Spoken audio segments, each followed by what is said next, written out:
அன்புக்குரிய மாணவர்களே, தற்போது நிலவுகின்ற கோவிட்-19 ஆக்கிரமிப்பால் பாடசாலைகள், தனியார் கற்பிக்கும் நிறுவனங்கள் என்பன இயங்காத நிலையில் பல பெற்றோர்களினதும் மாணவர்களினதும் வேண்டுகோளுக்கிணங்க வீட்டில் இருந்தவாறே மாணவர்கள் கற்றுக்கொள்ளக்கூடிய வகையில் எமது நிறுவனம் நீண்டகால கற்பித்தல் அனுபவம் கொண்ட பிரபல முன்னணி ஆசிரியர்களை கொண்டு பரீட்சை வியூகம் எனும் தொலைக்காட்சி கற்கை நெறியை உயர்தர மாணவர்களுக்கு அறிமுகம் செய்கிறது. அந்த வகையில் உயிரியல் கற்பித்தல் யாம்பவான்களில் ஒருவரான திரு A.S. செல்வனேசன் ஆசிரியரினால் நிகழ்த்தப்படுகின்ற வழிகாட்டல் வகுப்புகள் இன்று காலை 11 மணிக்கு நிகழ்த்தப்படுகிறது. இக்கற்கை நெறியானது 2020 உயர்தர மாணவர்களுக்கானதாக காணப்படினும் ஆரம்ப பகுதிகளில் 2021, 2022 மாணவர்களும் பயன்பெறக்கூடிய வகையில் பாடநெறி ஒழுங்கு செய்யப்பட்டுள்ளது.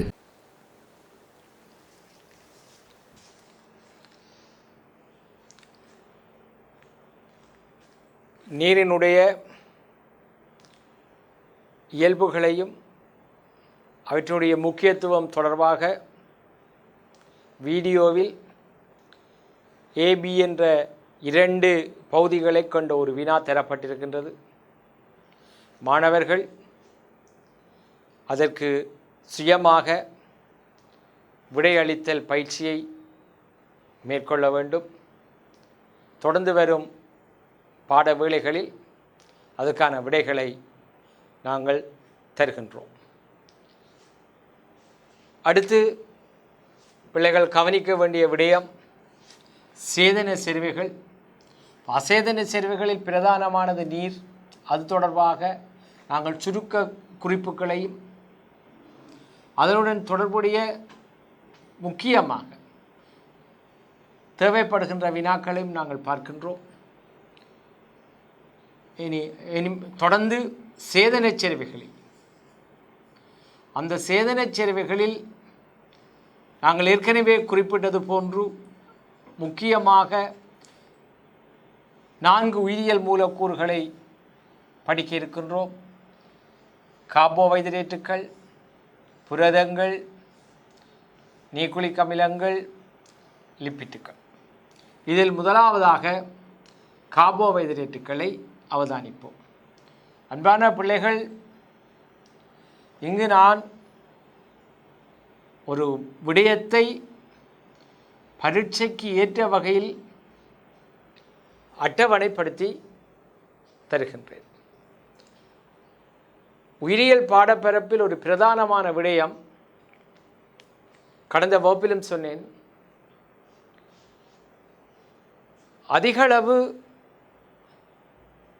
விடயத்தை குறைந்த வேளைகளில் நாங்கள் படித்தாக வேண்டும். அது மாத்திரமல்ல, படிக்கும்போது அதிகளவு விடயத்தை மனனம் செய்ய வேண்டும். அதற்கு பல வழிகள். அதில் ஒரு வழி, படிக்கும்போதே சில பாடப்பரப்புகள் இங்கு நாங்கள் குறிப்பது போன்று அட்டவணைப்படுத்தி பழகுதல். அந்த அட்டவணையில் விலக்குகள் வரக்கூடாது. சரியாக பொருத்தமான ப்ரொபோஷனல் உள்ளடங்களை தரக்கூடிய வகையில் அட்டவணைப்படுத்தி அந்த அட்டவணையிலிருந்து பல்வேறு வினாக்களுக்கும் அமைப்பு கட்டுரை வினாக்களுக்கும் விடையளிக்கக்கூடியதாக இருக்கும். கட்டுரை வினாக்கள் என்பது நாங்கள் தொடர்ந்து கட்டுரை வினாக்கள் செய்யும்போது பார்ப்போம். குறித்த நேரப்பகுதியில் சரியான விடயங்களை மிகைப்படுத்தாமலும் தேவைப்படுகின்ற விடயங்களை அவதானமாகவும் எழுத வேண்டும்.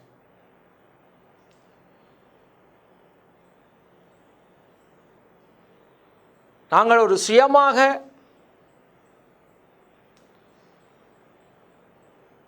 பரீட்சை நிலையத்தில் வைத்து அந்த வினாவுக்கான விடையை தயாரிக்க வேண்டியவர்களாக இருக்கின்றோம். நீங்களே அந்த குறித்த நேர வேளைகளில் அந்த வினாவுக்குரிய விடையை எழுத வேண்டுமா இருந்தால் அந்த விடயம் தொடர்பான பலதரப்பட்ட பாடப்பரப்புகளுக்குரிய விஷயங்களை நாங்கள் உள்ளார்ந்த நிலையில் வைத்திருத்தல் வேண்டும். அதன்போதுதான் இயல்பாகவே தானாகவே அந்த விடை வந்து கொண்டிருக்கும். விடை எழுதும் போது அந்த விடை அடுத்தது என்ன எழுத வேண்டும் சொல்வார்கள், பிரசங்கம் செய்வது போன்று என்று சொல்வார்கள். இயல்பாகவே அப்படியே எழுதி கொண்டே போக வேண்டும். அப்படி எழுதுவதற்கு ஒருபோதும் பயிற்சி இல்லாவிட்டால் முயற்சிக்க முடியாது. பல நூற்றுக்கணக்கான கட்டுரை வினாக்களை செய்த பின்னர் தான் வருட பரீட்சைக்கு, அதாவது நிறைவு பரீட்சைக்கு 6 வினாவில் 4 விடைகளை நாங்கள் தெரிவு செய்ய வேண்டியவர்களாக இருக்கின்றோம். அங்கு முதலாக பரீட்சை மண்டபத்தில் தான் நாங்கள் போய் ஆயத்தப்படுத்த போகின்றோம் என்று நினைத்தால் மிக கடினமாக இருக்கும். ஒன்று, பரீட்சை வினாக்களினுடைய பயிற்சி இல்லாவிட்டால் வினாவினுடைய உள்கருத்துக்கள், அதாவது என்ன உள்ளடங்கப் போகின்றது என்பதனை எங்களால் கண்டுபிடிக்க முடியாது. உதாரணமாக ஒரு கட்டுரை வினாவுக்கு சில சந்தர்ப்பங்களில் அண்மை காலங்களில் 38 பாயிண்ட்ஸ் போடுவார்கள். சில நேரங்களில் அல்லது சில சந்தர்ப்பங்களில் பாடப்பரப்புகளை பொறுத்து 50 பாயிண்ட்ஸ் போடுவார்கள். 50 தர 3, அதே போல் 38 தர 4 அப்படி என்று போட்டு 150 புள்ளிக்கு எடுப்பார்கள். அந்த 38 பாயிண்ட்ஸ் அல்லது அந்த 50 பாயிண்ட்ஸ் என்ன, எப்படி அதை நாங்கள் பெற்றுக்கொள்வது, அது பயிற்சியினூடாகத்தான் நாங்கள் கொண்டு வர வேண்டும். கடினமாக இருக்கும், சிரமமாக இருக்கும். அதே விடயத்தை திருப்பி திருப்பி திருப்பி எழுதும்போது எங்களுக்கு ஒரு சோர்வு வரும். அந்த சோர்விலிருந்து மீண்டு மிகவும் கண்ணியமாக அந்த பயிற்சியை நாங்கள் மேற்கொண்டால்தான் பரீட்சையில் வெற்றி அடைய முடியும். உயிரியல் பாடப்பரப்பை பொறுத்தவரையில் பல்வேறு வினாக்கள் நேரடியாகவும் நேர்மறையாகவும் இன்டிரெக்டாகவும் கேட்பார்கள். அமைப்பு கட்டுரை வினா இலகுவாக வினாக்கள் இருக்கும், விடைகளையும் எழுதிவிடலாம். ஆனால் அந்த விடைகள் எழுதும் போது தேவையானவற்றை மாத்திரம் எழுத வேண்டியவர்களாக இருப்போம். கட்டுரை வினாவில் தொடர்ந்து ஃப்ளோ என்று சொல்வார்கள், தொடர்ச்சியாகவே அப்படியே எழுதி கொண்டிருக்க வேண்டும். அங்கங்களுக்கு 2 பிரச்சனை. ஒன்று நேரம், 2வது அந்த வினாவுக்கு விடை என்ன, எதை அவர்கள் எதிர்பார்ப்பார்கள். காலம் புள்ளியிடும் திட்டம் மாறலாம். ஆனால் 150 புள்ளியையும் முழுமையாக நாங்கள் பெறுவதற்கு வாய்ப்பு இல்லாவிட்டாலும் 140 150 கிடையில் அந்த புள்ளிகளை பெற்றுக்கொள்ள முடியும். அதற்கு முக்கியமாக பயிற்சி வேண்டும். எனவே அந்த வகையில் தொடர்ந்து நாங்கள் சேதன சேவைகளில் முதலாவது விடயம் கார்போஹைட்ரேட்டுகள், அதற்கான அட்டவணையை தற்பொழுது பார்ப்போம்.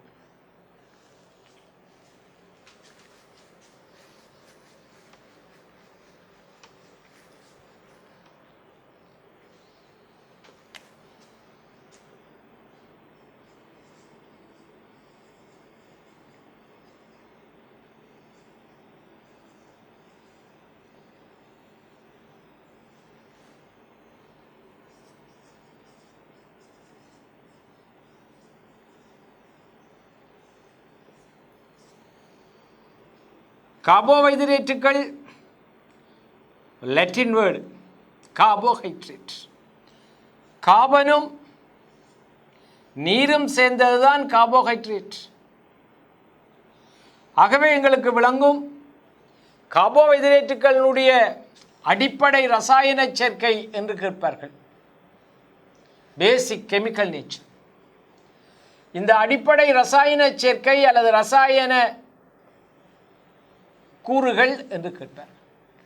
அந்த அடிப்படை ரசாயன சேர்க்கையில் 3 விடயத்தை நாங்கள் குறித்தாக வேண்டும்.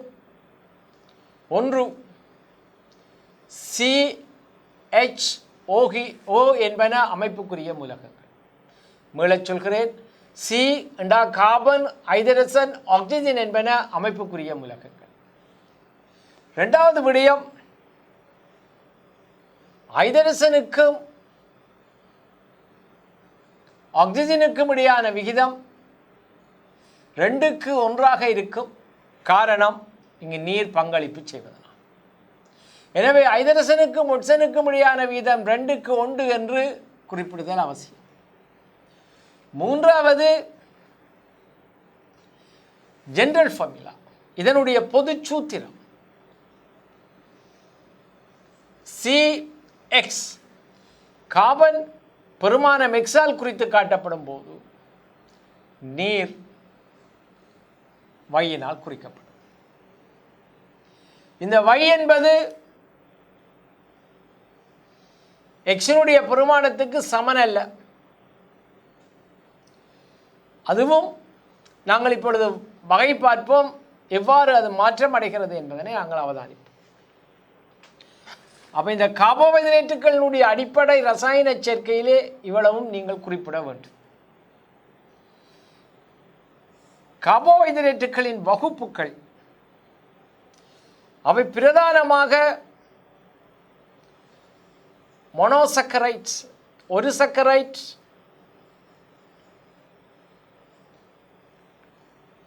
இரு சக்கரைட்,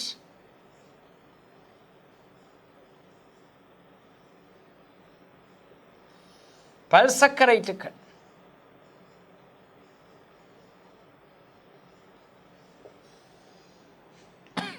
கார்போஹைட்ரேட்டுகளினுடைய வகுப்புகளில் மோனோசக்கரைட், டைசக்கரைட், பாலிசக்கரைட், ஒரு சக்கரைட், இரு சக்கரைட், இந்த இரண்டும் இவை வெல்லங்கள். இவை இரண்டும் வெல்லங்கள். ஆகவேதான் நாங்கள் பார்ப்போம், வெல்லங்கள் நீரில் கரையும், இனிப்புச் சுவை கொண்டது, பளிங்குரு தோற்றம் கொண்டவை. இந்த ஒரு சக்கரைட், இரு சக்கரைட் வெல்லங்கள், அந்த வெல்லங்கள் பளிங்குருவானவை, நீரில் கரையும், இனிப்புச் சுவை கொண்டவை. அவற்றில் 2 கூட்டங்கள். ஒன்று ஆல்டோஸ், அதாவது பொதுவாக வெல்லங்கள் ஓஸ் என்ற சொற்பதத்தில் முடியும். Glucose, fructose, galactose, lactose, maltose, sucrose. அந்த வகையில் ஆல்டிகைட்டுகள் இங்கு ஆல்டோஸ் என்று முடிகின்றன. அதேபோல கீட்டோன் சேர்வைகள் ரசாயனவியல் நீங்கள் படிப்பீங்கள். இங்கு கீட்டோஸ் என்று முடியும். கார்பனைல் கூட்டத்தின் அடிப்படையில் கார்பனுடன் சேர்ந்திருக்கின்ற கூட்டம். கார்பனைல் கூட்டத்தின் அடிப்படையில் ஆல்டிகைட் பகுதிகளாக வந்தால் அவை ஆல்டோஸ், கீட்டோன் பகுதிகளாக இருந்தால் கீட்டோஸ். கிளிசரால்டிகைட் என்ற 3 கார்பன் சேர்வை ஆல்டோஸ், குளுக்கோஸ் ஒரு ஆல்டோஸ். அதே நேரம் DHA, டைஹைட்ராக்சி அசெட்டோன் என்பது ஒரு கீட்டோஸ். இவ்வாறு கார்பனைல் கூட்டத்தினுடைய அடிப்படையில் கார்பனுடன்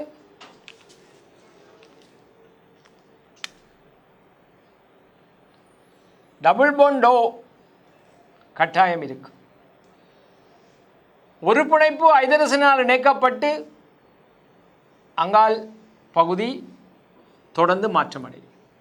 இவ்வாறு இந்த கார்பனைல் கூட்டம் இவ்வாறு இருக்கும்போது அவை ஆல்டோஸ் ஆகவும், இதேவேளை இவ்வாறு இருந்தால் அவை கீட்டோஸாகவும் இருக்கும். இது வெல்லங்களில் இருக்கின்ற முக்கியமான அம்சம். அவை இந்த ஒரு சர்க்கரைட் இரு சர்க்கரைட்டுகள் வெல்லங்கள், அந்த வெல்லங்கள் பற்றி கதைச்சோம். அதே நேரம் இந்த வெல்லங்களில் சுக்ரோஸ் என்னும் இரு சர்க்கரைட், அப்போ இந்த வெல்லங்களில்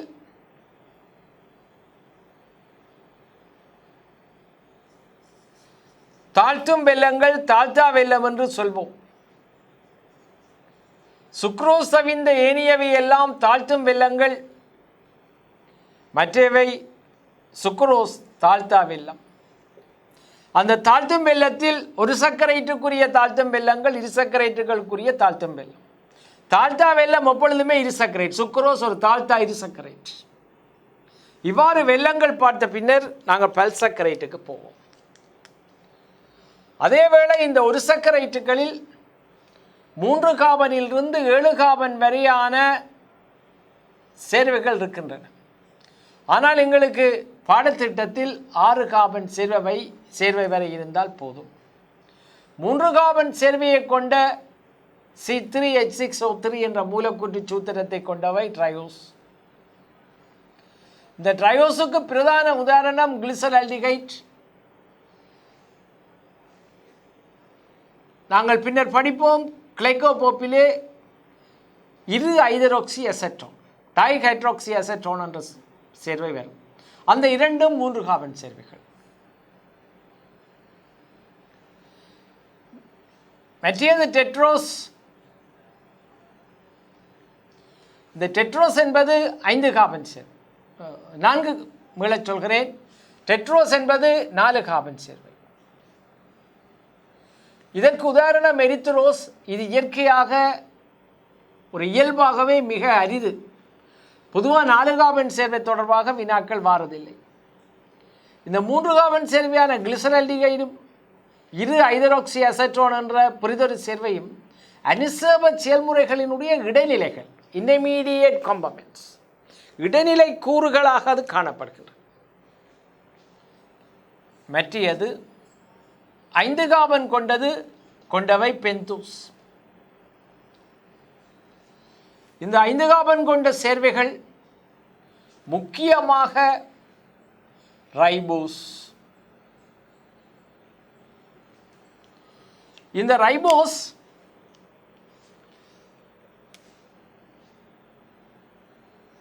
டியோக்சி ரைபோ நியூக்ளியோடைட்டுகளினால் ஆக்கப்படுகின்ற பல்போதியங்களாக RNA கொண்டிருக்கு. எனவே இந்த ரைபோஸினுடைய RNA-னுடைய ஒரு அமைப்புக்குரிய கூறாக ரைபோஸ் இருக்கு. அதே நேரம் இந்த ரைபோஸால் RNA உருவாக்குகின்ற நியூக்ளியோடைட்டுகளை நாங்கள் ஒருபாத்துகளுக்குரிய நியூக்ளியோடைட்டுகள் என்று சொல்வோம். ஒருபாத்துகளுக்குரிய நியூக்ளியோடைட்டுகள் ஏனெனில் அவை பல்பாத்தான் RNA உருவாக்கப்படுகின்றது. நியூக்ளிக் அமிலம் ஒரு RNA பல்பாத்து, ஆகவே RNA ஒரு பல்பாத்து. இந்த ரைபோஸில் இருந்து RNA உருவாக்காத அல்லது ஒருபாத்துக்களற்ற நியூக்ளியோடைட்டுகள் காணப்படலாம். அதில் முக்கியமாக ATP, இது ஒரு சக்தி காவியாக இருக்கும். அதே நேரம் NAD+, NADP+, இது பற்றி மீளவும் நாங்கள் பார்ப்போம். அடுத்தது FAD. இவ்வாறான பார்க்கும்போது ATP, அடினோசின் ட்ரைஃபோஸ்பேட், அடினோசின் என்பது அடினின் சக ரைபோஸ், அதான் அடினோசின். அதே போல் இங்கே அடுத்ததை நாங்கள் பார்க்கும்போது NAD+, NADP+, FAD எல்லாவற்றிலுமே அடினின் ரைபோசுடன் இணைந்து அடினோசினாகவும், வேறு விட்டமின்களுடைய பொருத்திகள் நியாசின், ஃப்ளேவின், அது பின்னர் நாங்கள் பார்ப்போம். ஆனால் என்ன சொல்ல வாரோம், RNA ஒரு நியூக்ளிக் அமிலம், ஒரு பாத்துக்களால் ஆக்கப்படுகின்றது. அது ரைபோஸினுடைய ஒரு பாத்துக்கள். ஆனால் இவையும் நியூக்ளியோடைட்டுகள் தான், ரைபோஸால் ஆக்கப்படும். அவை பல்பாத்துக்களை தருவதில்லை, வெவ்வேறு தொழில்களை கொண்டிருக்கும். இந்த ரைபோஸ் தவிர மற்ற ஒரு பெந்தோஸ் டியோக்சி ரைபோஸ். டி என்ற சொற்பதம் ஆக்சிஜன் அங்கு அகற்றப்பட்டிருக்கின்றது. C5H10O5 என்ற மூலக்கூற்று சூத்திரத்திலிருந்து ஆக்சிஜன் அகற்றப்பட்டபடியினால் அவை டீஆக்சிரைபோஸ் C5H10O4 என்ற மூலக்கூற்று சூத்திரத்தை ஏற்படுத்தும். அதே போல ரிபியூலோஸ், அந்த ரிபியூலோஸ் RUBP-யினுடைய ஒரு பெறுதி, அதாவது RUBP-யை உருவாக்குவதற்கான ஒரு ஆக்கக்கூறாக இந்த ரிபியூலோஸ் இருக்கு. அதே போல கெக்சோஸ். கெக்சோஸ் என்பது 6 கார்பன், அது பிள்ளைகளுக்கு பொதுவாக தெரியும். குளுக்கோஸ், ஃப்ரக்டோஸ், கெலக்டோஸ், இவற்றினுடைய எல்லாமே வெல்லங்கள். அவை சேமிப்புகளாக இருக்கும். அது மாத்திரமல்ல, குளுக்கோஸ் பிரதானமாக சக்தியை தெரிவிக்கின்ற ஒரு சக்தி மூலமாக இருக்கும். தொடர்ந்து நாங்கள் இருசக்கரைட்டுக்கு நாங்கள் வரும்போது 2ஆக பிரிக்கிறோம். ஒன்று தாழ்த்தும் இருசக்கரைட், மற்றது தாழ்த்தா இருசக்கரைட். தாழ்த்தும் இருசக்கரைட் பொதுவாக இருசக்கரைட் நாங்கள் இயல்புகள் ஏற்கனவே சொல்லி இருக்கின்றோம். இருசக்கரைட்டினுடைய மூலக்கூற்று சூத்திரம் சாதாரணமாக ஒரு கெக்சோஸுக்கு C6H12O6. ஒரு கெக்சோஸை கருத்தில் எடுத்தால் C6H12O6 என இருக்கு. இதே நேரம் பிள்ளைகள் அவதானிக்க வேண்டிய விடயம், இருசக்கரைட் என்று சொல்லும்போது 2 வெல்லங்கள் சேரப்போகின்றன. 2 வெல்லங்கள் சேரும் இருசக்கரைட். அதுவும் 2 ஒரு சக்கரைட்டுகள் சேர்வது. அந்த ஒரு சக்கரைட்டுகளில் எவை சேரும் என்றால் கெக்சோஸுக்கள் தான் சேரும். 6 கார்பன் சேர்வை 2 ஒரு சக்கரைட்டுகள் சேரும். அவ்வாறு சேருகின்ற ஒரு சக்கரைட்டுகள் கெக்சோஸ் C6H12O6 என்ற மூலக்கூற்று சூத்திரத்தை கொண்டவை. அவ்வாறு உருவாகின்ற இந்த C6H12O6 இரண்டும் இணைகின்றன. இவ்வாறு இணையும் போது ஒரு மூலக்கூறில் இருந்து ஒரு ஹைட்ரஜனும் அடுத்த மூலக்கூறில் இருந்து OH கூட்டமும் நீர் மூலக்கூறாக வெளியேற்றப்படுவதனால் அவற்றுக்கிடையிலே ஒரு ஒடுக்கம் வந்துடும். அதை மூலக்கூற்று கட்டமைப்பில் நீங்கள் பாடக்குறிப்புகளில் படிக்கும்போது அதை அறிவீர்கள். இதிலிருந்து H, அதே போல அடுத்த வெள்ள மூலக்கூறிலிருந்து OH, அவ்வாறு நீர் மூலக்கூறுகள் வெளியேற்றப்பட்டால் இங்கு இருசக்கரைட் உருவாகும். இந்த இருசக்கரைட் உருவாகும் போது அங்கு ஒரு ஒடுங்கல் நடக்கின்றது. நீர் மூலக்கூறுகள் வெளியேற்றப்படுவதனால் அங்கு உருவாகிற ஒடுங்கலினால் ஒரு பிணைப்பு ஒன்று தோன்றும். அந்த பிணைப்பை நாங்கள் கிளைகோசைடிக் அல்லது கிளைகோசைட். அந்த கிளைகோசைட் பிணைப்பு இருசக்கரைட்டுகளில் ஒன்று மாத்திரம் இருக்கும். இந்த கிளைகோசைட் பிணைப்புகளை வெல்லங்களை அந்த கிளைகோசைட் பிணைப்பு இணைச்சி வச்சிருக்கு. ஆகவே இந்த இருசக்கரைட்டில் கிளைகோசைட் பிணைப்பு ஒன்று உண்டு. அதே நேரத்தில் அவை முக்கியமாக C12 இந்த 6 கார்பன் சேர்வை, இந்த 6 கார்பன் சேர்வையோடு இணைது. அதே நேரத்தில் இந்த ஹைட்ரஜனுக்கும் ஒட்சனும் நீர்மூலக்கூறுகளாக சேர்வதனால அல்லது விடுவிக்கப்படுவதனால அதனுடைய மூலக்கூற்று சூத்திரம் C12H22O11 ஆக மாறும். ஆகவே தான் பிள்ளைகள் இந்த அடிப்படை சேர்க்கையில் கார்பனை எக்ஸால் நாங்கள் வகுக்கும் போது அல்லது எக்ஸினால் பெருமானத்தை கொடுக்கும் போது நீருக்கு வையை கொடுக்கின்றோம். அவை அங்கு ஒரு நீர்மூலக்கூறு ஒடுக்கமடைவதனால அதனுடைய நீரின் பெருமானம் X-1 ஆக வரும். இருசக்கரைட்டுக்கும் பல்சக்கரைட்டுக்கும் அது பொருந்தும். இந்த இருசக்கரைட்டுகளில் முக்கியமாக தாழ்த்தும் வெல்லமாக மால்டோஸ், லாக்டோஸ், தாழ்த்தா வெல்லமாக சுக்ரோஸ், இந்த மூன்றும் பிள்ளைகளுக்கு தெரிய வேண்டும். மோல்டோஸ் என்பது 2 குளுக்கோஸினுடைய ஒடுங்கலினால் வருவது. 2 குளுக்கோஸ் மூலக்கூறு ஒடுங்கி மோல்டோஸை தரும். அதே மோல்டோஸ் மோல்டேஸினால் நீட்வாக்கப்பட்டு குளுக்கோஸ் மூலக்கூறுகளை உருவாக்கும். அதே போல குளுக்கோஸ் கெலக்ட்ரோஸ் என்ற ஒரு சர்க்கரைட்டுகள் சேர்ந்து லாக்டோஸை தரும். அதே லாக்டோஸ் லாக்டேஸினால் நீட்வாக்கப்பட்டு மீண்டும் அந்த ஒரு சர்க்கரைட்டுகளாக மாறும். சுக்ரோஸ் குளுக்கோஸ் ஃப்ரக்டோஸ், குளுக்கோஸ் ஒரு ஆல்டோஸ், ஃப்ரக்டோஸ் ஒரு கீட்டோஸ். அந்த 2 ஒடுங்கலுக்கு உட்பட்டு சுக்ரோஸை தரும். அதே சுக்ரோஸ் சுக்ரேஸினால் நீட்வாக்கப்பட்டு மீண்டும் குளுக்கோஸ் ஃப்ரக்டோஸாக மாறும். இவை 2ம் தாழ்த்தும் வெல்லம், சுக்ரோஸ் தாழ்த்தா வெல்லம்.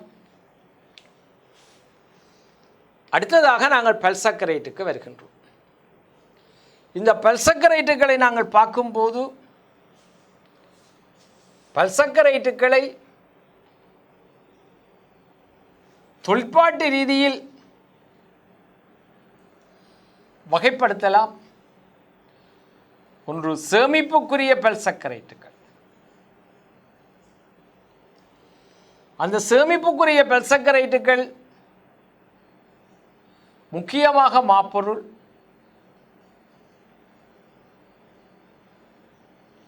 கிளைக்கோஜன், இனுலின் அவ்வாறான சேமிப்பு பல்சக்கரைட்டுகள் இருக்கு. மாப்பொருளானது மேலும் 2 பல்சக்கரைட்டுகளை கொண்டிருக்கும். சில வருடங்களில் நேரடியாக மாப்பொருள் என குறிப்பார்கள், அல்லது அதை 2 கூறுகளாக மாற்றி, ஒன்று அமைலோபெக்டின், மற்றது அமைலோஸ். அதை உச்சரிக்கும் போது வினாபத்திரத்தில் ஏமைலோஸ் என்று போடுவார்கள். அது அமைலோஸ். மாப்பொருள் என குறிப்பிடலாம் அல்லது அமைலோஸ் என குறிப்பிடலாம். மாப்பொருளும் கிளைக்கோஜனும் குளுக்கோஸினால் ஆக்கப்பட்ட பல்சக்கரைட்டுகள் அல்லது பல்பாத்துக்கள், இனூலின் ஃப்ரக்டோஸினால் ஆக்கப்பட்டது.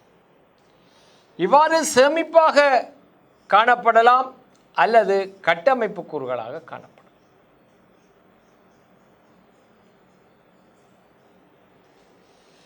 இந்த கட்டமைப்பு கூறுகளாக காணப்படும் போது அதில் முக்கியமாக செல்லுலோசு,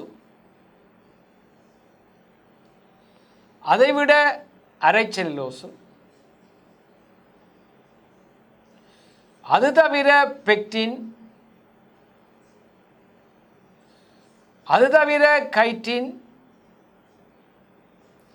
அத்துடன் பெப்டிடோகிளைக்கன். உங்களுடைய பாடத்திட்டத்தில் இவ்வளவும் தேவை. இது தவிர பல பல்சக்கரைட்டுகள் காணப்படுகின்றன. கைலோரோனிக் அமிலம், கெப்பார் எல்லாமே பல்சக்கரைட்டுகள் தான். ஆனால் நைதரசன் கொண்ட பல்சக்கரைட்டுகள். இங்கும் கைட்டின், பெப்டிடோகிளைக்கன் என்பன அவற்றினுடைய ஆக்கலகாக glucosamine. Glucosamine, amine என்பது நைதரசன் கொண்ட சேர்வை. ஆகவே மற்ற கார்போஹைட்ரேட்டுகளிலிருந்து இந்த 2 கார்போஹைட்ரேட்டுகள் அல்லது பல்சக்கரைட்டுகளும் விலகல் அடைவது மேலதிகமாக CHO மூலகங்களுடன் நைட்ரஜனை கொண்டிருப்பது. தொழிற்பாட்டு ரீதியில் அவை சேமிப்பாக இருக்கலாம், கட்டமைப்பு கூறாக இருக்கலாம். அதே போல இந்த பல்சக்கரைட்டுகள்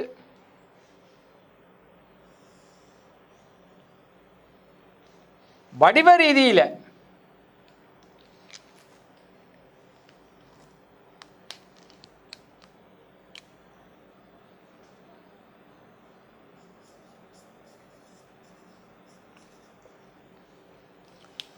அந்த கிளைகோசனிக் பிணைப்புகள் பல சேர்ந்து அப்படியாக நேர்ச்சங்கிலியாக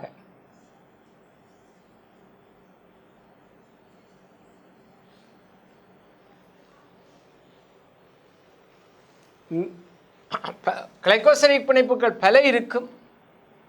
அவை நேர்ச்சங்கிலியாக போய்கொண்டிருக்கும். அதில் நேர்ச்சங்கிலியாக இருப்பது முக்கியமாக அமைலோஸ், மற்றது செல்லுலோஸ். அமைலோசும் செலுலோசும் குளுக்கோஸினாலான பல்பாத்துக்கள், ஆனால் அவை நேர்ச்சங்கிலியாக காணப்படுது. இப்படியே நேர அந்த மூலக்கூறுகள் போய்கொண்டே இருக்கும்.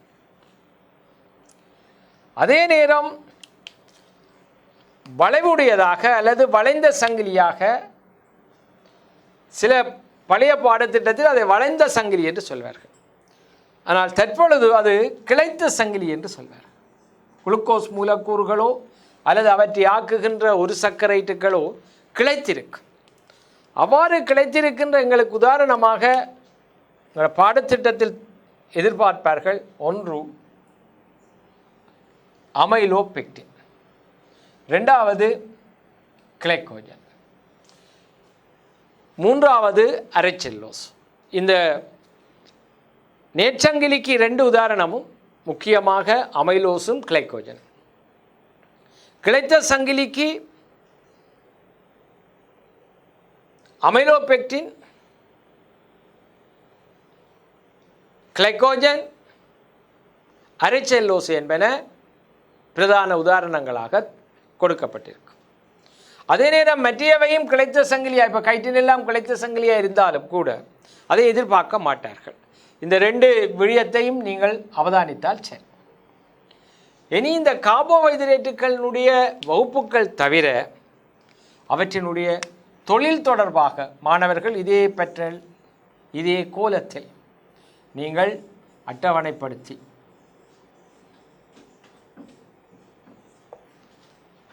போர்டின் அளவும் வீடியோனுடைய அளவும் எல்லைப்படுத்துகிறபடியினால நிறைய ஒரே நேரத்தில் அவதானிக்க முடியாது. ஆனால் இந்த கோலம் பேட்டர்ன்ஸ் இதை வச்சுக்கொண்டு பிள்ளைகள் அட்டவணைப்படுத்தி நீங்கள் படித்திருக்கின்ற, நீங்கள் ஒரு நோட்ஸ் வச்சிருப்பீங்கள், அது தவிர அதில் தேவையான தகவல்கள் இருக்கும். அவற்றை அட்டவணைப்படுத்தி படிப்பதன் மூலம் இலகுவாக்கப்படும். டாக்டிக்ஸ், அதாவது ஒரு தந்திரோபாயம் புறப்படும். அதன் மூலம் ஒரு பிள்ளைகளுக்கு படிக்கும்போது ஏற்படுகிற பிரச்சனை, அநேகமான பிள்ளைகள் சொல்வார்கள், சார் படிக்க படிக்க மறக்குது, 2-3 பக்கம் படித்த உடனே என்ன படித்தோம் என்று ஒரு பிரமை வந்துடும் என்று சொல்வார்கள். அன்பான பிள்ளைகள், ஒருபோதும் நீங்கள் படிக்கின்ற பாடப்பரப்பு, உங்களுடைய பதிவு செய்யப்பட்ட பகுதி உங்களுடைய மூளையிலிருந்து அகற்றப்படாது, நல்லாக விளங்கப்பட வேண்டும். ஆனால் படிக்கும்போதும் கன்சன்ட்ரேஷன், அதாவது படிக்கின்ற செறிவு, படிக்கும்போது கவலையீனமாக நீங்கள் படித்தால் அது வீணாகிவிடும். தொடர்ச்சியாக ஒரு 4 மணி, சில பிள்ளைகள் என்ன செய்வார்கள், நாங்கள் படிக்கிறோம் என்று 5-6 மணித்தியாலம் படிப்பார்கள். அதே நேரம் சில மாணவர்கள் 2 மணித்தியாலம் படிப்பார்கள். சில பிள்ளைகள் 2 மணித்தியாலத்தில் 3 பாடங்களும் படிப்பார்கள். ஒவ்வொருவருக்கும் படிக்கின்ற வினைத்திறன் வித்தியாசம், ஞாபகமாக்குன்ற கெப்பாசிட்டிஸ், கொள்ளளவு வித்தியாசம். உங்களுக்கு தெரியும் உங்களுடைய படித்தல் முறைமை. மற்றவர்கள் படிக்கின்றார்கள் என்பதற்காக நாங்கள் அதே பேட்டர்னில் படிக்க வேணும் என்று இல்லை. நீங்கள் அட்வான்ஸ் லெவல், அதாவது உயர்தரம் படிக்கின்ற மாணவர்கள். எனவே இந்த படிக்கின்ற வேளைகளில் எதை நான் படிக்க வேண்டும், எவ்வளவு நேரத்துக்குள் படிக்க வேண்டும், அது ஒரு முக்கியமான விடயம். அட்வான்ஸ் லெவல் தடை தாண்டுவதற்கு கடந்த வகுப்பிலும் சொன்னேன், இது எங்களுடைய வாழ்வு, எங்களுடைய வாழ்க்கை பிரச்சனை. உயிரியல் படிக்கின்ற மாணவர்கள் எல்லோரும் பொதுவாக, அநேக மாணவர்கள் மருத்துவ பீடத்தை இலக்கு வைத்துத்தான் படிப்பார்கள். ஆனால் எங்களுடைய கல்வி முறைமை, எங்களுடைய பல்கலைக்கழக நுழைவு ஒரு மிக குறைந்த பெர்சன்டேஜ் வீதத்தினர் தான் ஒவ்வொரு பீடங்களிலும் செல்ல முடியும். அது கிடைக்காவிட்டால் எங்களுடைய அடுத்த பீடத்துக்கு செல்கிறோம். அவ்வாறு ஏதோ ஒரு வகையில் நாங்கள் இந்த கல்வியை தொடர்ச்சியாக பெறக்கூடிய வகையில் கல்வி பீடங்கள் உருவாக்கப்பட்டிருக்கின்றன, படிப்படியாக அதிகரித்து கொண்டு இருக்கின்றார்கள். ஆகவே பிள்ளைகள் என்ன செய்ய வேண்டும்? முக்கியமாக எல்லாரும், எல்லா மாணவர்களும் ஏதோ ஒரு விதத்தில் கெட்டிக்காரர்கள். நான் ஓயலில் 9 எடுத்த நான் கெட்டிக்காரன், அவர் 3A தான் எடுத்தவர், அவர் மொக்கு அல்லது கெட்டிக்காரன் அல்ல என்று எங்களை பெருமிதமாகவும் மற்றவர்களை தாழ்த்தவும் கூடாது. அதே நேரம் குறைந்த ரிசல்ட்ஸ் பெறுபவர்கள் எடுத்தவர் தன்னை தாழ்த்தக்கூடாது. நான் ஏதோ ஒரு விதத்தில் நான் முன்னேற வேண்டும். ஏறத்தாழ 38 வருடத்துக்கு மேலாக என்னுடைய கற்பித்தல் காலத்தில் நல்ல பெறுபவர்கள் பெற்றவர்கள் நல்ல பல்கலைக்கழக மட்டங்களுக்கு மருத்துவ பீடம், பல் மருத்துவம் அப்படி போயிருக்கிறார்கள். அதே நேரம் காப்போத்தா சாதாரண தரத்தில் குறைந்த பெறுபவர்கள், தற்பொழுது சொன்னால் 4A 3A அப்படி எடுத்தவர்கள், முந்தி 4D 3D அப்படி வரும், அவர்கள் மருத்துவ பீடத்துக்கு நிறைய பேர் என்னுடைய காலத்திலே நான் கண்டிருக்கிறேன். இந்த காப்பாத்தா சாதாரண தரத்துக்கும் உயர் தரத்துக்கும் சிறியொரு தொடர்பு தான் இருக்கின்றது. அதே போல் காப்போத்தா உயர் தரத்துக்கும் பல்கலைக்கழக படிப்புக்கும் சிறியொரு தொடர்பு தான் இருக்கின்றது. ஆனால் இது இருந்தால்தான் நாங்கள் மற்றதுக்கு போகலாம். காப்போத்தா சாதாரண தரத்தில் மிக குறைந்த ஒரு பெறுபவர் இருந்தால் போதும், உயர்தரத்துக்கு வரலாம். ஆனால் உயர்தரம் அப்படியே இல்லை, ஆகக்கூடிய அளவு புள்ளிகளை பெற்றால் தான் நாங்கள் எதிர்பார்க்கின்ற அந்த பீடங்களுக்கு அவர்கள் எங்களை தெரிவு செய்வார்கள்.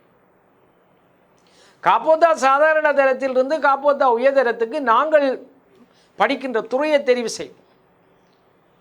ஒரு 9 எடுத்த மாணவர் தான் உயிரியல் பீடத்தை விரும்பி படிக்கலாம், கணிதத்துறையை விரும்பி படிக்கலாம், அல்லது தொழில்நுட்பவியல் பீடத்தை விரும்பி படிக்கலாம்.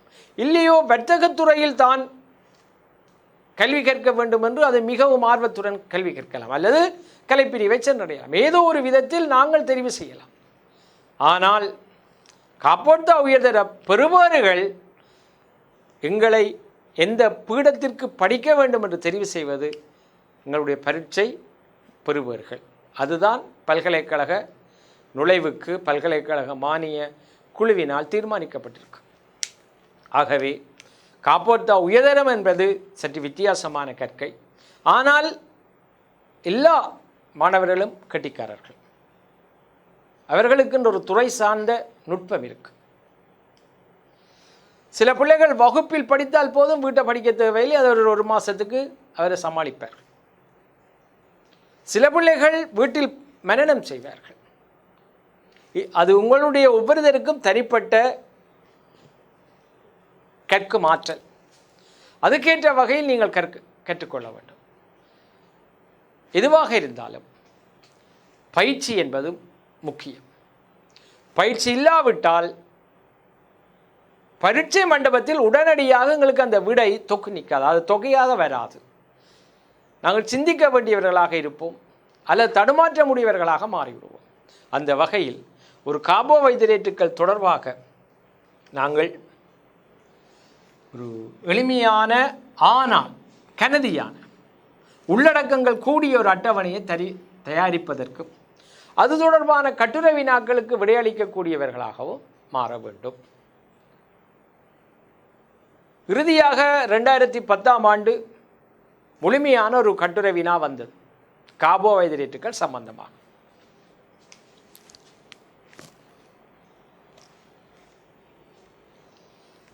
எதிர்காலங்களில் அவ்வாறு ஒரு உயிரியல் மூலக்கூறை தனிமைப்படுத்தி, அதாவது கார்போஹைட்ரேட்டுகளை முழுமையாக ஒரு இசையாக கேட்பதற்கான வாய்ப்புகள் இல்லாவிட்டாலும் உயிரியல் மூலக்கூறுகளுடன் உயிரியல் பல்பாத்துக்களாக சேர்த்து அதே விடையை தாங்கி வரக்கூடிய மாதிரி வினா அமையலாம்.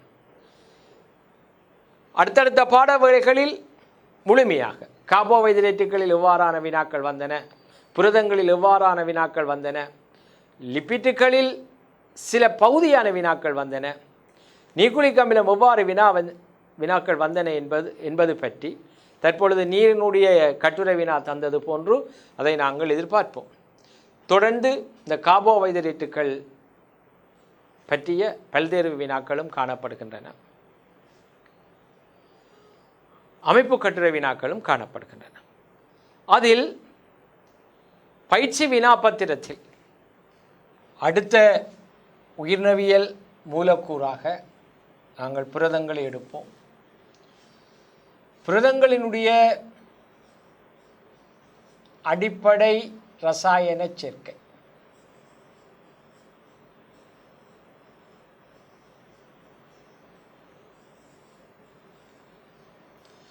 புரதங்களினுடைய அடிப்படை இரசாயன சேர்க்கை முதலில் மூலகங்கள். புரதங்களின் அமைப்புக்குரிய மூலகங்கள் CHONS. இந்த இடத்தில் மாணவர்கள் பல்வேறு வினாக்களுக்கு கவனமாக சில விடயங்களை அவதானிக்க வேண்டியவர்களாக நீங்கள் இருப்பீர்கள். பழைய பாடத்திட்ட வினாக்களை நீங்கள் ஆரம்பத்தில் 1996 இருந்து 2000 வரையும் நேரடியாக புரதம் என்ற சொல்ல பாவிப்பார்கள். புரதங்களில் காணப்படுகின்ற அமைப்புக்குரிய மூலகங்கள் CHONS. பின்னர் உயிரியல் வினாக்களில் கேட்கும்போது புரதத்தின் ஏதாவது ஒரு உதாரணத்தை கேட்பார்கள். உதாரணமாக 2014ஆம் ஆண்டு வந்த முதலாவது வினா அல்புமினில் காணப்படுகின்ற மூலகம் என கேட்டார்கள். அல்புமின் ஒரு புரதம் என அறிந்திருக்க வேண்டியது அவசியமானவர். இதை நேரடி வினாவாக புரதம் என்று கேட்டார்கள். பின்னர் சற்று மறைமுகமாக புரதத்துக்குரிய உதாரணத்தை வைத்து கேட்டார்கள். இது இவ்வாறு இருக்க சில கட்டுரை வினாக்களில் விடையாக 2016ஆம் ஆண்டு அந்த எஸ்ஏ கட்டுரை வினாவில் ஏ பகுதியில் அடிப்படை ரசாயன சேர்க்கை. அதன்போது அவர்கள்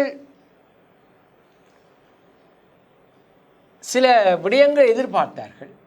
அந்த விடயங்களுக்காக நாங்கள் சொல்ல வேண்டிய இந்த தகவலை பெறுங்கள்.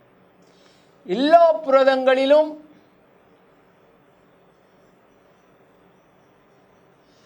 CHON காணப்படுகின்றன.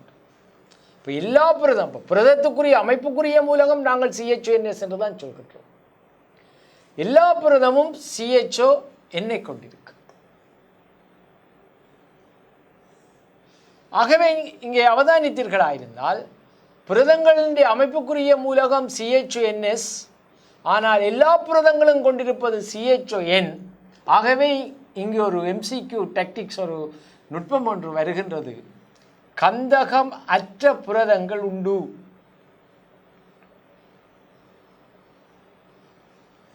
உதாரணம் ஹீமோகுளோபின். இந்த ஹீமோகுளோபின்ல கந்தகம் இருப்பதில்லை. ஆகவே இந்த அமைப்புக்குரிய அடிப்படை ரசாயன சேர்க்கையில் இந்த ரெண்டு விடயங்களையும் சொல்லுதல் வேண்டும். அதே நேரத்தில் இந்த ஹீமோகுளோபின் இந்த விடயம் நாங்கள் கருதப்படாவிட்டாலும் இது மாணவர்களுக்கு தெரிய வேண்டும். எவ்வாறு வினா கேட்கப்பட்டதில் பார்ப்போம். அதேவேளை இந்த எல்லா புரதங்களிலும் CHON இருக்கும் போது சிலது கந்தகமற்றி இருக்கின்றது. ஹீமோகுளோபின், மயோகுளோபின், சில பாக்டீரியா கண்ட புரதங்கள் அப்படி வரும். ஏன் அந்த கந்தகமற்றது என்ற சொல்ல வருவதா இருந்தால் புரதங்களினுடைய ஒரு பாத்துக்கள் அமினோ அமிலங்கள். புரதங்களினுடைய ஆக்க அலகு அல்லது ஒரு பாத்து அமினோ அமிலம். அது பிள்ளைகளுக்கு தெரியும். இந்த ஆக்க அலகு அல்லது அடிப்படை கூறு அல்லது ஒரு பாத்து அமினோ அமிலம். இந்த அமினோ அமிலங்களில் அதனுடைய கட்டமைப்பு சூத்திரம் பிள்ளைகளுக்கு தெரிந்திருக்க வேண்டும். நேரடியாகவே அமினோ அமிலத்தினுடைய சூத்திரத்தை தந்துவிட்டு இது என்னென்று கேட்டார்கள். பின்னர் அந்த வினா மாற்றமடைந்து தரப்பட்டிருக்கின்ற இந்த கட்டமைப்பு எதனை நீட்பகுத்து உருவாக்கப்படும் என்று கேட்டார். முதல் அமினோமிலம் என்று விடை வந்தது, பின்னர் புரதம் என்று அந்த விடையை நாங்கள் சொல்ல வேண்டியிருக்கும். ஏன் எதனை நீட்பகுத்து தோன்றியது. அதே நேரம் கார்போஹைட்ரேட்டுகளில் ஒரு பெல்சக்கரைட்டினுடைய மூலக்கூற்று சூத்திரத்தை மூலக்கூற்று கட்டமைப்பையோ அல்லது ஒரு குளுக்கோஸினுடைய கட்டமைப்பையோ கீறவோ அதை பற்றி விவரணம் செய்யவோ தேவையில்லை. ஆனால் அந்த கிளைக்கோசைடிக் பாண்ட் இருக்கின்ற அந்த சேர்வையை தரலாம். ஒரு சர்க்கரேட்டுகள் இணைந்து ஒரு பிணைப்பை தோற்றுவிக்கும். அந்த பிணைப்பு என்ன? கிளைக்கோசைடிக். அல்லது பல சர்க்கரேட்டுகள் பல குளுக்கோஸ் மூலக்கூறுகளினால் அல்லது ஃப்ரக்டோஸ் மூலக்கூறுகளினால் இணைக்கப்படும் போது அங்கு சில கிளைக்கோசைடிக் பிணைப்புகள் தோன்றலாம். ஆனால் ஒரு குளுக்கோஸினுடைய கட்டமைப்பு சூத்திரமோ அல்லது ஃப்ரக்டோஸினுடைய கட்டமைப்பு சூத்திரமோ எழுத வேண்டிய தேவை அல்லது கீற வேண்டிய தேவை மாணவர்களுக்கு அவசியமற்றது. தந்தால் இனங்காண தெரிய வேண்டும். ஆகவே பாடப்பரப்பிலே ஆசிரியர்கள் தருவார்கள். அதை நாங்கள் கீறி பார்க்க வேண்டியதோ அல்லது மனனம் செய்ய வேண்டியதோ இல்லை. இது குளுக்கோஸுக்குரியது, இது ஃப்ரக்டோஸுக்குரியது. ஆகவே அது கூட பொதுவாக குளுக்கோஸ் ஃப்ரக்டோஸ் என்று கூட இனங்காண தேவையில்லை. ஆகவே கார்போஹைட்ரேட்டுகளில் அவ்வாறு இருக்க புரதங்களில் அமினோமிலத்தினுடைய கட்டமைப்பு சூத்திரம் கட்டாயம் தெரிஞ்சிருக்க வேண்டும். அதாவது அமினோமிலத்தின் கட்டமைப்பு சூத்திரம் தெரிந்திருக்க வேண்டும். அப்போ ஆக்க அலகு அல்லது ஒரு பாத்து அமினோமிலம். இந்த அமினோமிலங்கள் ஒடுங்கலுக்குட்பட்டுத்தான் புரதங்களை உருவாக்கின்றன. இங்கே நாங்கள் 2 தொகுதியை பார்க்கின்றோம். அமைன் ஆசிட், அமைனோ, அடுத்தது கார்பாக்சைல். அப்போ ஆக்கலகு அல்லது ஒரு பாத்து அமினோமிலம். அமினோமிலத்தினுடைய ஒரு பொது சூத்திரத்தை நாங்கள் பார்க்கும் போது, ஒரு கட்டமைப்பு சூத்திரத்தின் பொதுவான பண்பை பார்க்கும் போது மையக்காவன் ஒன்று இருக்கு, அல்பா மையக்காவன் இருக்கு. இதனுடைய 4 பிணைப்புகளும் நிறைவு செய்யப்பட்டிருக்கு. அதில் ஒரு பிணைப்பு அமைன் கூட்டத்தினால், மற்ற பிணைப்பு கார்பாக்சைல் கூட்டத்தினால், அல்லது இதை விவரித்து கூட கேட்பார்கள்.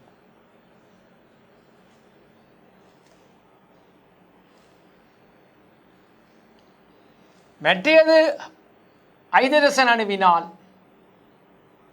நிரப்பப்பட்டிருக்கு. ஒரு பகுதி R எனும் மாறும் அணுக்களை அல்லது சேர்வைகளை கொண்டதாக இருக்கு. இந்த அமைன், இந்த கார்பாக்சைல் கூட்டம், இந்த ஹைட்ரஜன், இந்த கார்பனுடன் இணைந்து மாற்றமடையாமல் காணப்படுவதனால் இது முதுகெலும்புக்குரியது, பேக்போன் என்று சொல்வார்கள். மாற்றமடையாதுவது பொதுவாக இது சொல்வழக்கிலேயே ஒருவரை பார்த்து முதுகெலும்பு பெற்றவர் என்று சொல்வார்கள், அல்லது முதுகெலும்பு உள்ளவர் என்று சொல்வார்கள். ஒரு இடத்திலிருந்து இருப்பார், புரிதொரு இடத்துக்கு மாறுவார், இது ஒரு முதுகெலும்பு பெற்றவர் என்று சொல்வார்கள். அந்த சொற்பதம் இங்கு மாற்றமடையாத காரணத்தினால் இது சொல்லப்பட்டிருக்கிறது.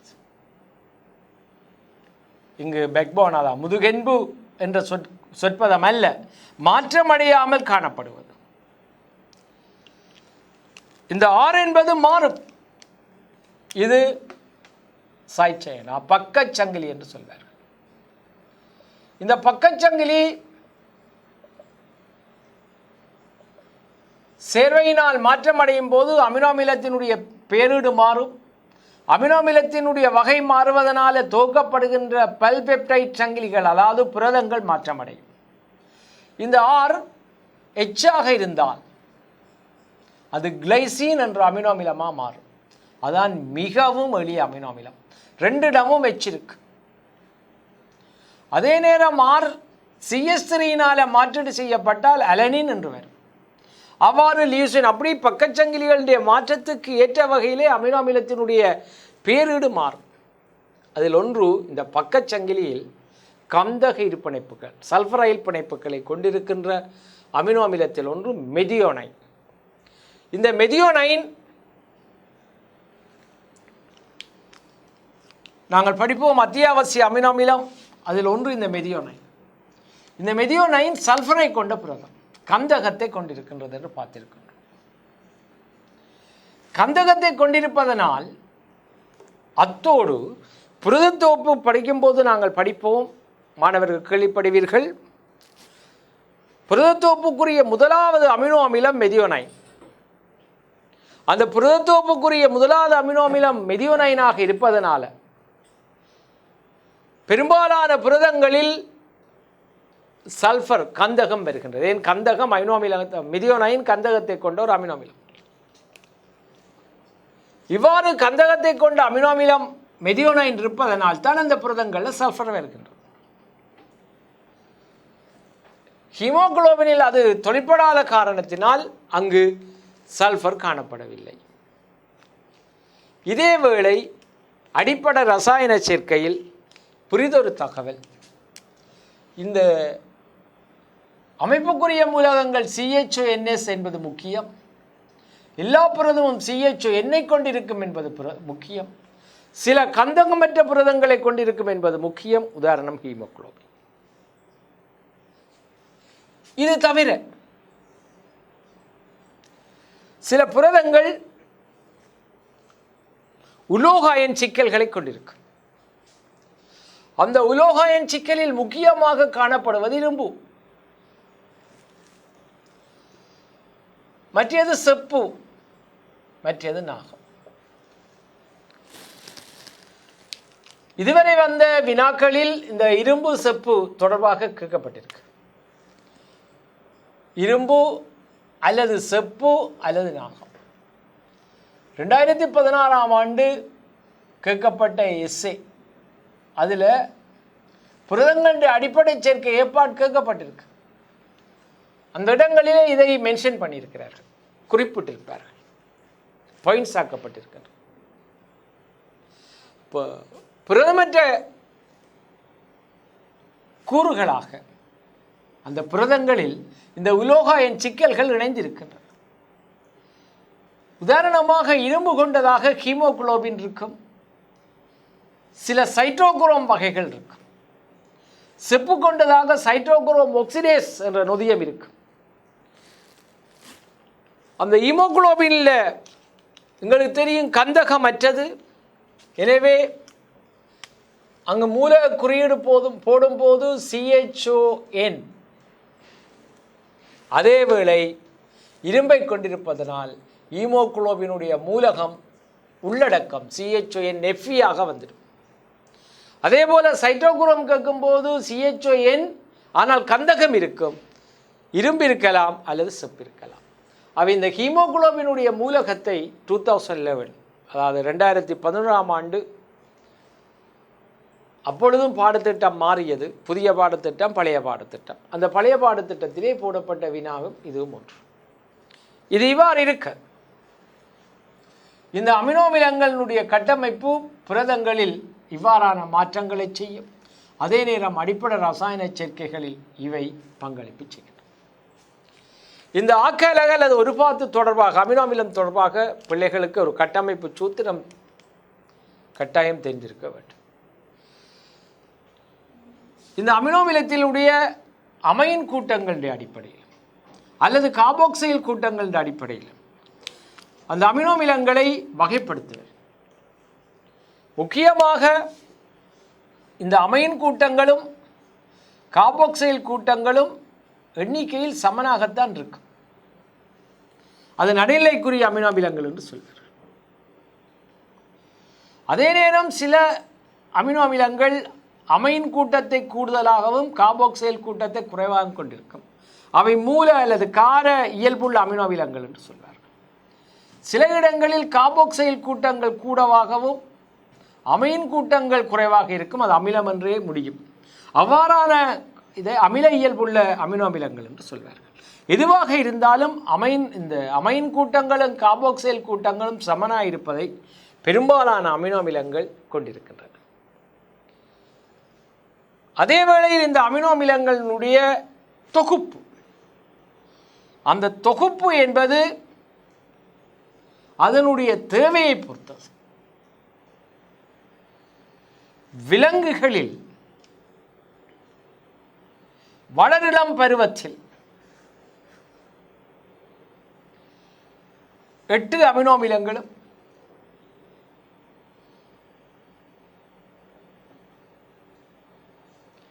சிறுவயதில் வளரிளம் பருவத்தில் அல்லது முதிர் பருவத்தில் 8 அமினோ அமிலங்களும் சிறுவயதில் 10 அமினோ அமிலங்களும் அத்தியாவசியமாகின்றன. இந்த அத்தியாவசிய அமினோ அமிலங்கள் என்பது எங்களுடைய உடல் அனுசரண இயக்கங்களின் மூலம் தோற்கப்பட முடியாதவை. உணவுகளை உள்ளெடுப்பதன் மூலம் போசனை கூறுகளாக அமினோ அமிலங்கள் எங்களுடைய உடலுக்குள் சேர்க்கப்படும். அதில் பொதுவாக 10 அமினோ அமிலங்கள் சிறு பிள்ளைகளிலிருந்து தேவைப்படும்.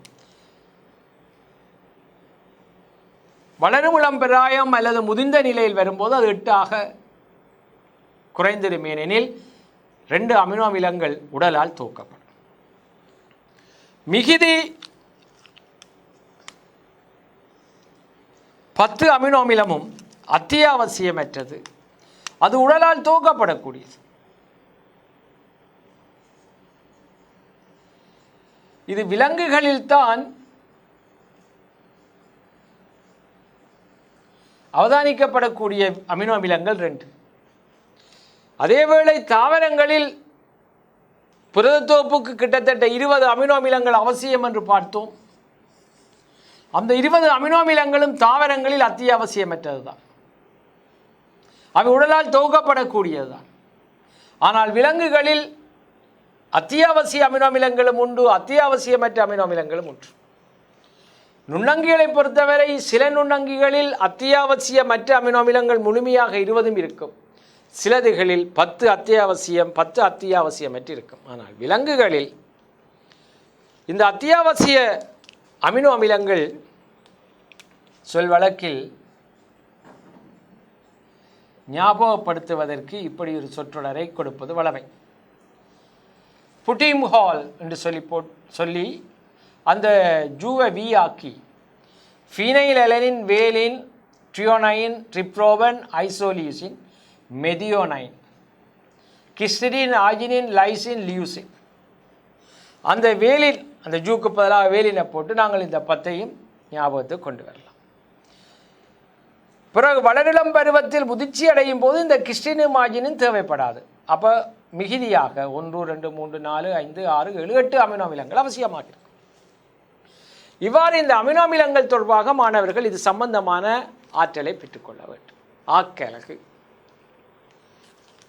அதே நேரம் புரதங்களினுடைய ஸ்ட்ரக்சரல் லெவல்ஸ், அதாவது கட்டமைப்பு புரதங்கள், கட்டமைப்பு மட்டங்கள் என்று சொல்வார்கள்.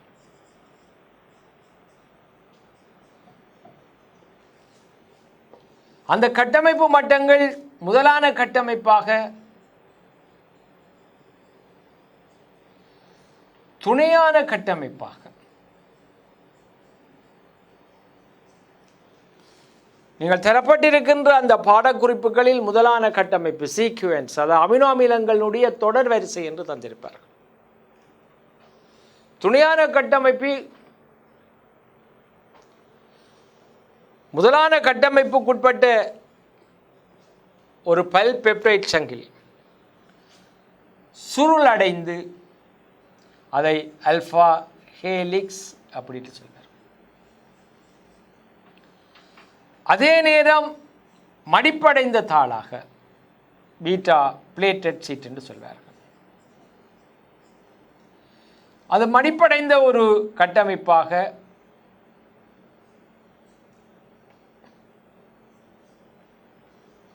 இவ்வாறு துணையான கட்டமைப்பு. அதேவேளை புடியான கட்டமைப்பு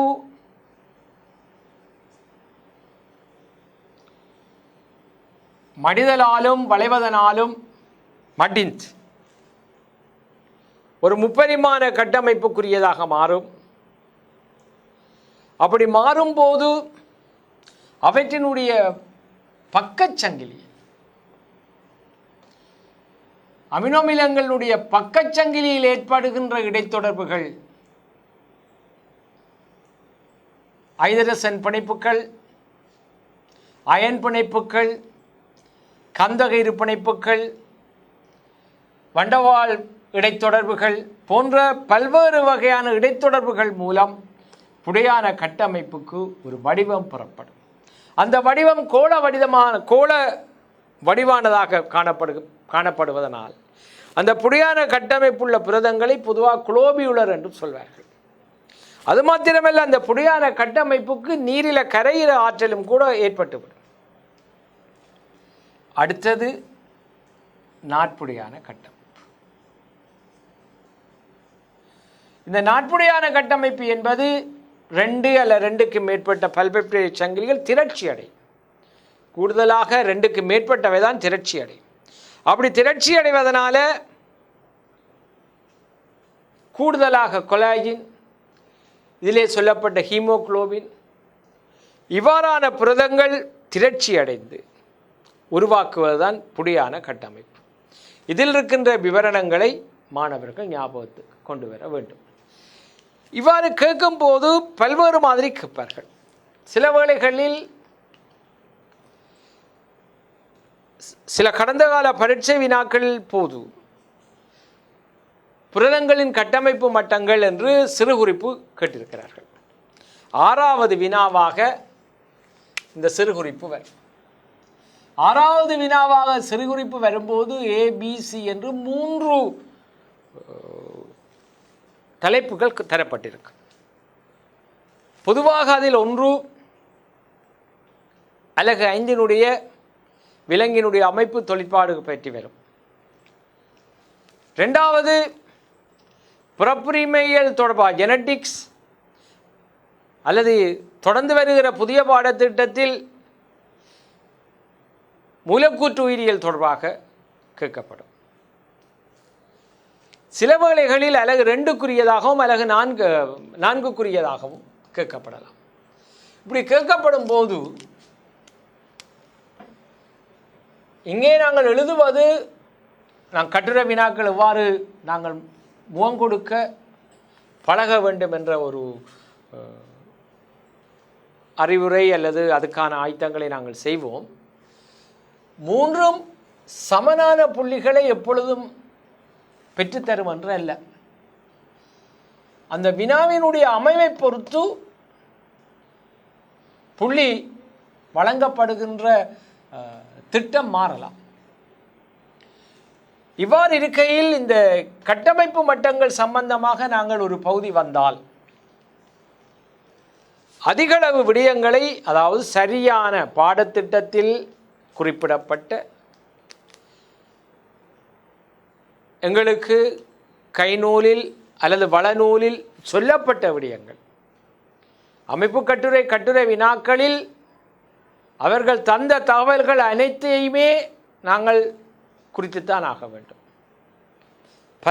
பல்வேறு வினாக்களின் போதுதான் அங்கு கேட்கப்படுகின்ற வினாக்களை புத்திசாதுரியமாக செய்ய வேண்டியிருக்கு. எந்த ஒரு சந்தர்ப்பத்திலும் ஒரு பாடத்திட்டத்தை புதிதாக ஆரம்பிக்கின்ற காலங்களில் முதலாக அதற்கு முகம் கொடுக்கின்ற மாணவர்கள் அந்த வினாத்தாள் இலகுவாகத்தான் வினாக்கள் இருக்கும், விடைகளை இலகுவாக எழுதலாம். அதே நேரம் காலம் தாழ்த்தி சொல்வார்கள் இதுவும் கடந்து போகும் என்று. அவ்வாறு போய் 7வது 8வது 9வது வருடங்கள் நிறைவு செய்யும் போது மிகவும் கடினமான வினாக்களை அவர்கள் முகம் கொடுக்க வேண்டியிருக்கும். கேட்கப்பட்ட வினாக்கள் தான் கேட்கப்பட்ட வினாக்களாக இருக்கும். ஆனால் விடைகளில் மிக இறுக்கமான நுட்பங்களை பயன்படுத்துவார்கள். அதுக்கு சிறந்த தற்காலத்து உதாரணம் பழைய பாடத்திட்டத்தினுடைய 2016, 2017, 2018 அந்த 3 வினாப்பத்திரங்களையும் பார்த்து கொண்டு வாருங்கள். 2017க்கு 17ஆம் ஆண்டில் 2019ஆம் ஆண்டுக்கான பாடத்திட்டம் அறிமுகம் செய்யப்படுகின்றது, ஆரம்பிக்கப்பட்டு விட்டது. ஆகவே 2018ஆம் ஆண்டு முகங்கொடுத்த வினாக்கள் மாணவர்கள் பல்தேர்வு வினாக்களில் சில கடினமாக இருந்தன. அதேபோல 2019ஆம் ஆண்டு கடந்த வருடம் நடைபெற்ற பரீட்சை வினாத்தாளை நீங்கள் அவதானித்தால் புதிய பாடத்திட்டத்தை அவதானிக்கும் போது பழைய பாடத்திட்டத்தின் வினாத்தாளுடன் ஒப்பிடும் போது மிகவும் இலகு. அது மாத்திரமல்ல, பழைய பாடத்திட்ட மாணவர்களுக்கு புதிய பாடத்திட்டத்தினுடைய சில அம்சங்களையும் புகுத்தி விடையை பெற வேண்டிய கட்டாயத்துக்கு இருந்தார்கள். எஸ்ஏயில் கட்டுரை வினாக்களில் ஒளிச்சுவாசம் கேட்டார்கள் பழைய பாடத்திட்டத்தில். புதிய பாடத்திட்டத்தில் தான் ஒளிச்சுவாசம் ஒளித்தோப்பு வினைத்திறனை எவ்வாறு பாதிக்கிறது, C4 பிளான்ட்ஸ் 4 கார்பன் சேர்வையை உருவாக்குகின்ற தாவரங்கள் ஒளிச்சுவாச செயல்முறைக்கு முகம் கொடுத்து ஒளித்தோப்பு வீதத்தை எவ்வாறு அதிகரிக்கலாம் என்ற விடயங்கள் எல்லாம் பழைய பாடத்திட்டத்தில் இல்லை, புதிய பாடத்திட்டத்தில் இருந்தது. அங்கு சிறு மாற்றங்களை செய்து அங்கு புள்ளியிடும் திட்டத்தில் அறிவித்தார்கள். அவ்வாறு பழைய பாடத்திட்டத்தில் இறுதி வருடங்களில் தோற்றுகின்ற மாணவர்களுக்கு சில கடுமையான விடயங்கள் நிகழும். அது பொதுவாக புதிய பாடத்திட்டத்தில் 2019ஆம் ஆண்டு மாணவர் பரீட்சைக்கு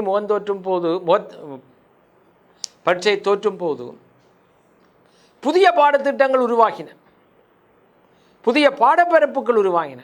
அதற்கு கடந்த காலத்தில் எங்கேயுமே பரீட்சை வினாக்கள் இல்லை. ஆகவே அவர்கள் தாங்கள் படித்ததைத்தான் அவ்வாறு சரியாக எழுத வேண்டும். எனவே வினாக்களும் இலகுவாக அமைந்தன. 2018ஆம் ஆண்டு அல்லது 2019ஆம் ஆண்டு பழைய பாடத்திட்டத்துக்கு முகம் கொடுத்த மாணவர்கள் 8 வருடங்களாக அந்த பாடத்திட்டத்தில் பல வினாக்களை செய்தவர்களாக இருப்பார்கள். ஆகவே 2 அனுகூலம் பிரதிகூலம் ரெண்டும் இருக்கும். அது அந்தந்த மாணவர்களுடைய விதி என்றுதான் சொல்ல வேண்டும். அவர்கள் 2018ஆம் ஆண்டு பரீட்சை வினாத்தாளை செய்தவர்கள் 19ஆம் ஆண்டு செய்யும் போது இலகு. ஆனால் 2019ஆம் ஆண்டு பரீட்சைக்கு முகம் தோற்றுபவர்களுக்கு சில வினாக்கள் புதிதாகத்தான் அமையும். அதே நேரம் 20ஆம் ஆண்டு 2020 இந்த வருடம் பரீட்சையை தோற்றுகின்ற மாணவர்கள் 2019 புதிய பாடத்திட்டத்தை ஒரு மாடலாக கொள்ளலாம்.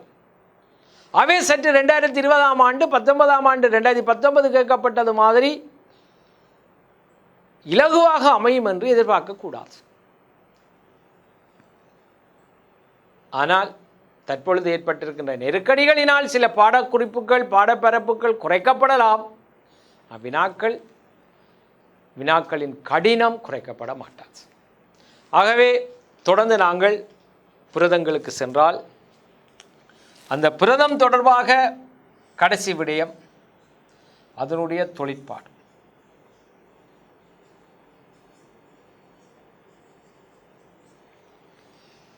பிள்ளைகளுக்கு தெரியும், பாடக்குறிப்பில் படிச்சிருப்பீர்கள். தொழிற்பாடு தொடர்பாக முதலாவது ஊக்கிக்குரியதாக. அப்போ ஊக்கிக்குரிய தொழிற்பாடு நொதியங்கள், முக்கியமாக கார்பாக்சிலேஸ், ரிபிஸ்கோ, இன்வெர்டேஸ் அப்படியான நொதியங்கள் உதாரணமாக இருக்கு. சேமிப்புக்குரிய தொழிற்பாடு புரதங்கள் முட்டையினுடைய வெண்கருவில் முட்டை அல்புமின் என்று சொல்வார்கள், ஓவல்புமின். அது அங்கே சேமிக்கப்பட்டிருக்கு. பாலில கேசின் சேமிப்பாக இருக்கு. சில தாவர வித்துக்களில் அலிரோன் மணி வடிவங்களில் புரதம் சேமிப்பாக இருக்கு. அதே போல இயக்கம்,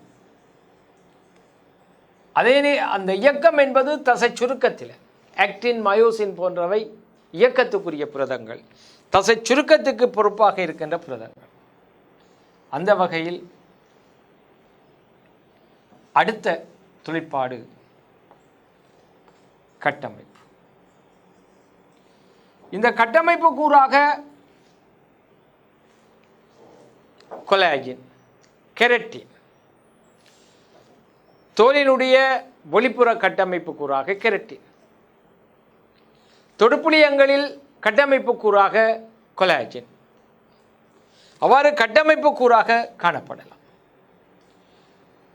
மற்றது ஹோமோன்களாக தொழிற்படக்கூடிய புரதங்கள், வெள்ளமட்டம் சீராக்குகின்ற ஹோமோன்கள் இன்சுலின், குளுக்ககோன். வெள்ளமட்ட சீராக்கத்தில் அது பங்களிப்பு செய்யும். மற்றது ஆக்சிடோசின், ACTH போன்ற ஹோமோன்களும் புரதங்கள் தான். அடுத்து வரும்போது பாதுகாப்புக்குரிய புரதங்கள். எங்களுடைய உடலில் நுண்ணங்கிகள் அல்லது புறப்பொருட்கள் தொற்றும் போது உடலை பாதுகாப்பதற்காக உருவாக்கப்படுகின்ற புறப்பொருள் எதிரிகள் அவை இம்யூனோகுளோபின், அவைதான் நிற்பீடனத்தை ஏற்படுத்தும். இவ்வாறு ஊக்கிக்குரிய புரதங்களாக, சேமிப்பு புரதங்களாக, இயக்கத்துக்குரிய புரதங்களாக, கட்டமைப்புக்குரிய புரதங்களாக, ஹோமோன்களாக தொழிற்படுகின்ற புரதங்களாக, பாதுகாப்புக்குரிய புரதங்களாக, கடத்தும் புரதங்களாக அல்லது கொண்டு செல்லல் புரதங்களாக. உதாரணமாக சுவாச வாயுக்களை கொண்டு செல்லுகின்ற, பொதுவாக கூடிய அளவு ஆக்சிஜனையும் குறைந்த அளவு CO2வையும் கொண்டு செல்லுகின்ற கடத்தும் புரதமாக ஹீமோகுளோபினை நாங்கள் சொல்லலாம். அதே நேரம் இலத்திரன்களை இடம் மாற்றி செல்வதில் சைட்டோகுரோம் புரதங்களை நாங்கள் சொல்லலாம். குருதியில இருந்து செரம் அல்புமின், சீத நீட்பாய் அல்புமின் என்று சொல்வார்கள். நீட்பாய் அல்புமின் லிப்பிட்டுகளை கொண்டு செல்லுகின்ற அல்ல கொழுப்பமிலங்களை கொண்டு செல்லுகின்ற புரதங்களாக இருக்கலாம். ஆகவே பிள்ளைகள், புரதங்கள் தொடர்பாக கார்போஹைட்ரேட்டுகள் பார்த்தோம், புரதங்கள் பார்த்தோம். புரதங்களினுடைய அடிப்படை ரசாயன சேர்க்கைகள் பற்றிய விளக்கம் மாணவர்களுக்கு தெரியும். ஆக்கலகு சம்பந்தம் அதனுடைய முக்கியத்துவம், அதனுடைய தகவல் தெரியும். கட்டமைப்பு மட்டங்கள் தெரியும். நீங்கள் கட்டமைப்பு மட்டங்களை கூட ஒரு அட்டவணை, மேலும் ஒரு அட்டவணையாக நீங்கள் மேற்கொள்ளலாம். இப்படி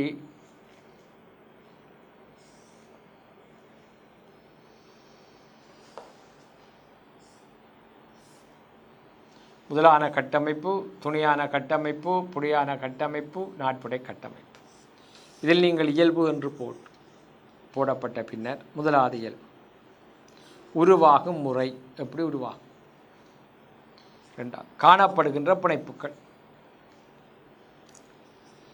விசேட இயல்புகள். அவற்றுக்கு சில விசேட இயல்புகள் இருக்கும். மட்டும் எல்லா புரதங்களிலும் முதலான கட்டமைப்பு கட்டாயம் இருக்கும். இந்த புரதச்சிதைவு நடந்தால் இந்த முதலான கட்டமைப்பு ஒரு நாளும் மாற்றத்துக்குட்படாது. அப்படியான விசேட இயல்புகளை நீங்கள் எழுதலாம். நாலாவது பிரதான உதாரணங்கள் அவ்வாறு போடலாம். அதே மாதிரி நான் சிறுகுறிப்புகள் எழுதும்போது நிறைய விடயங்களை நாங்கள் எழுத வேண்டிய தேவை இருக்கும். ஏனெனில் முழுமையாக எழுத வேண்டும். அதே நேரம் கடந்த வருடம் 2019ஆம் ஆண்டு அமைப்பு கட்டுரை வினாவில் அந்த வினாவை நான் சொல்கின்றேன்.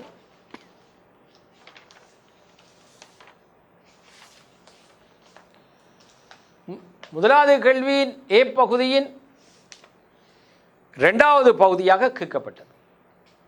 புரதங்களின் முதலான, துணையான, புடியான, புடைச்சிறைப்பான என்றால் நாட்புடையான, புடைச்சிறைப்பான கட்டமைப்புகளை விளக்குக. A part, B part, C part, D part 4 எழுதவன். அதாவது இரண்டாவது பகுதியில் 4 கட்டமைப்புகளும் எழுத வேண்டும். அவர்கள் விட்டிருக்கின்ற இடைவெளிகள் தனித்தனி கோடுகள். அவை நாங்கள் நிறைய படிச்சிருப்போம். துணையானது, புடையானதுக்கெல்லாம் நிறைய நாங்கள் கேள்விப்பட்டிருப்போம். ஆனால் அவர்கள் விட்டிருக்கின்ற அந்த இடைவெளியில் எது அவசியமோ அதைத்தான் எழுத வேண்டிய தேவை இருந்தது மாணவர்களுக்கு. முதலான கட்டமைப்பு அவர்கள் தந்த விடை அமினோ அமிலங்களின் நேரான தொடர் வரிசை. துணையான கட்டமைப்புக்கு அவை தந்தவை சுருளி கட்டமைப்பு அல்லது மடிப்படைந்த தகடு. ஏதாவது ஒரு பாயிண்ட் இருக்கும். அது எவ்வாறு உருவாகின்றன, அங்கே என்ன பிணைப்புகள், அதை பற்றி கதைக்கவில்லை. புடியான கட்டமைப்புக்கு தந்திருக்கின்ற தகவல் பல்பெப்டைட் சங்கிலியின் கோள கட்டமைப்பு. அப்போ சொன்னேன் குளோபியூலம். அல்லது பல்பெப்டைட் சங்கிலி வளைந்து மடிவதன் காரணமாக தோன்றும் என்றும் சொன்னார்கள். புடைச்சிறைப்பான கட்டமைப்புக்கு சிக்கலான கட்டமைப்பை உருவாக்கும் 2 அல்லது மேற்பட்ட பல்பெப்டைட் சங்கிலிகளின் திரட்சி என்று குறிப்பிட்டார். ஆகவே பிள்ளைகள், இங்கே நாங்கள் இதை நிறைவு செய்ய இருக்கின்றோம். ஆகவே இந்த ஒவ்வொரு வினாவுக்கும் நாங்கள் விடையளிக்கின்ற ஒரு முறைமையை பின்பற்றோம். திருப்பி மீண்டும் மீண்டும் சொல்வது, எந்த ஒரு விடயமும் பயிற்சி என்பதுதான். அந்த பயிற்சி தொடர்ந்து ஏற்படும் போது நாங்கள் என்ன விடயத்துக்கு போகிறோமோ அதை நாங்கள் முயற்சி அடைவோம். ஆகவே மீளவும் அடுத்த பாடப்பெருப்பான நியூக்ளிக் அமிலத்துக்கு செல்வோம்.